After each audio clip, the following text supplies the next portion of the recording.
what's interesting is the Biden administration has come to South Dakota and said, listen, you either let boys play in girls' sports or we're going to withhold school lunches, which I think is the craziest thing I've ever heard. I mean, not only does this administration not care about solving our baby formula issue, but then they go and threaten to take away food from children to create an unfair situation for women. So they're going after women, children, and babies. And it's hard for me to believe that anybody supports the Democrat Party anymore after what Joe Biden is doing.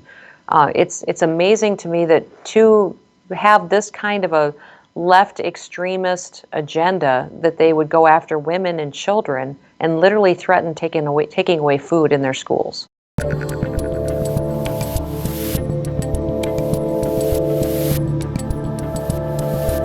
So speaking of sports, actually, we got a good transition there. One of the other things you've been leading on is actually keeping boys and girls in separate sports leagues, and it's okay, and it's not based in bigotry or anything else. Are you shocked that this even got to your desk and that you had to kind of lead on this thing? Because everyone's talking about it now, but you were really doing this, it's almost 2 years ago at this point.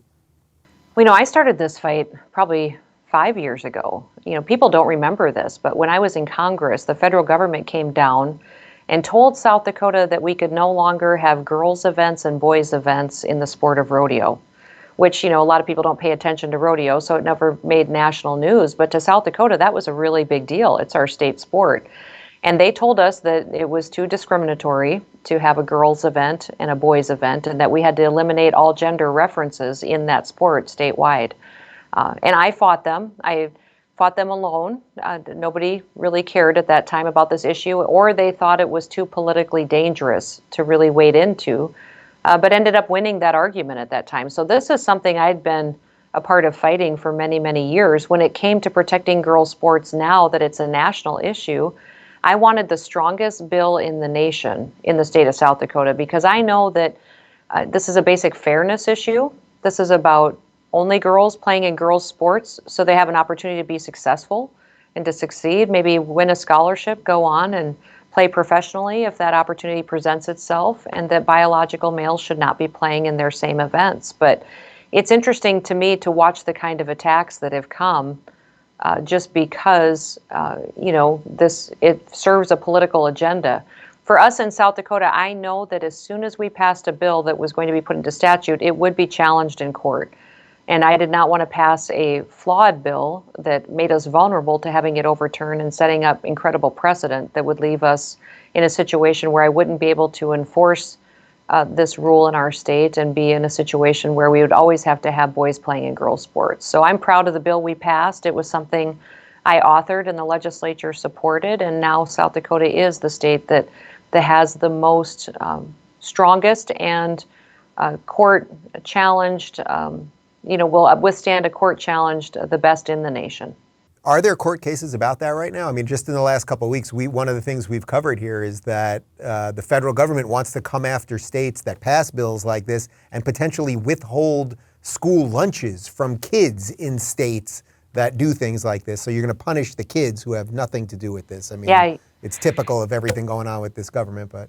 Yeah, you're exactly right. There isn't court challenges right now, although if we had done flawed bills, then they would have used that opportunity to undermine them and set up precedent. But yes, what's interesting is the Biden administration has come to South Dakota and said, listen, you either let boys play in girls' sports or we're going to withhold school lunches, which I think is the craziest thing I've ever heard. I mean, not only does this administration not care about solving our baby formula issue, but then they go and threaten to take away food from children to create an unfair situation for women. So they're going after women, children, and babies. And it's hard for me to believe that anybody supports the Democrat Party anymore after what Joe Biden is doing. It's amazing to me that to have this kind of a left extremist agenda, that they would go after women and children and literally threaten taking away food in their schools.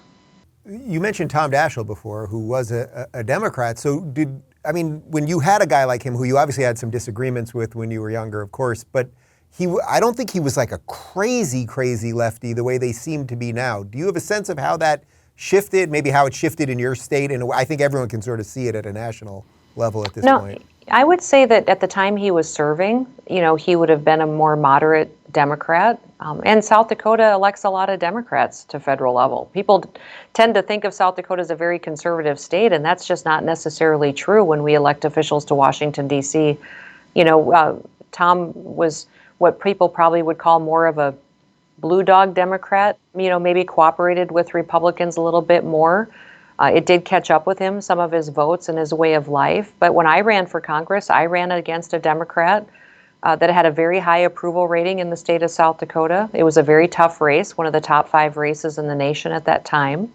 And even my last race, running for governor here in South Dakota, I only won that race by 3 points. And it was to a Democrat who embraced Bernie Sanders' policies. So, I think a lot of people see the conservative things that are going on in South Dakota and think, wow, well, that's easy to do in a red state like that. Well, we're getting more and more red all the time, but there's been a lot of Democrats that have been elected in South Dakota, and they got elected by being more populist rather than the extreme far left that we see in the country right now. Do you see a parallel between South Dakota and Florida in that, DeSantis, who's now crushing it here, and you guys have many of the same policies, he only won by 30,000 votes, and it turns out that the guy he beat, he became a meth addict, or maybe was a meth addict at the time. I don't even know. But the point being that you guys both won pretty close races, and the country could look very, very different if South Dakota and Florida had turned blue. I mean, it radically would.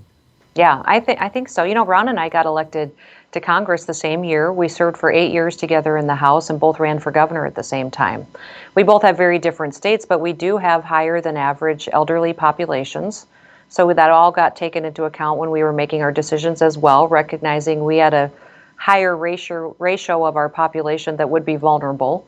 But at the end of the day, I think we made the decisions that were best for our people. We still made very different decisions. He had some closures at different times, different mandates. But I do think that every governor, it's easy for people to pass judgment on them from the outside 2 or 3 years later. I will say that for every single governor, it was a difficult time. Every decision was hard. So you've been ahead on a couple things. We talked about COVID, obviously, and some of the gender stuff. One of the other things you've been talking about is food security. And for my audience, obviously doesn't watch much mainstream media, but they are paying attention to what's going on online. I mean, every day there are new headlines about, meat producing fields and all of these things that are on fire.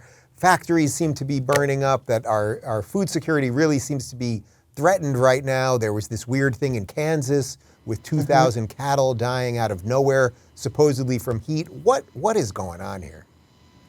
Well, I've been talking about food security as a national security issue for 15 years. I served on a committee in the state. Of course, I am a farmer and a rancher. That's how I've made my living my entire life until I got involved in government and politics. But beyond that, I served on a committee that oversaw the federal farm programs in the state. But I recognized that America has always embraced a food policy of having it be diversified in the country so that one person doesn't control our food supply, that many different farmers and small businesses do and processors, but that also we have had a cheap food policy. We wanted every single family in this country to be able to afford to put food on the table for their families. And I've been drawing attention for 15 years to the fact that we are losing both of those battles that we have. We have more and more foreign countries buying up our processing systems. They're buying up our fertilizer companies, our chemical companies, our processing facilities. Not only is China manipulating their currency, but stealing our IP, building up their military, they're also buying our land.